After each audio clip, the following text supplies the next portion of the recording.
Commanders at Wright, Patterson still waiting to fully feel the impacts of sequestration. The Pentagon has not given local leaders a dollar number to cut.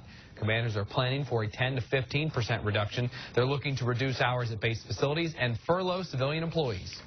As soon as we get an exact number, then we can do a little bit more exact planning instead of just approximations, which is what we're doing right now.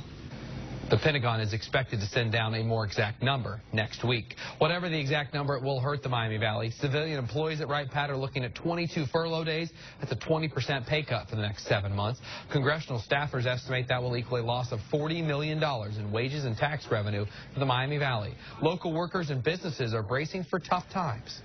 I have to stand there with my team and be there when I know it's going to get rougher, because it will. When this is really felt, I'm going to be the one on the ground floor to pick up some pieces, and I know that. A lot of people I've heard, they might have like every Friday off, and we typically depend mostly on the weekend business. Those are kind of our big nights. So the prospect of, losing more business, as a restaurant, that's pretty scary. If nothing changes, the furloughs won't start for about a month. Budget cuts will affect the Veteran Dayton Air Show. Late yesterday afternoon, the Air Force canceled the Thunderbirds 2013 season. Local leaders tell us the air show will go on. We're going to do the Great Wall of Fire with an atomic bomb reenactment with that aircraft. That'll be really thrilling to the spectators. Organizers still have big hopes for this year's event. They tell us they will try to bring in acts and guests from nearby cities that have already canceled their air shows altogether. We actually are going to look at that to see if we can bring some of those folks over to Dayton.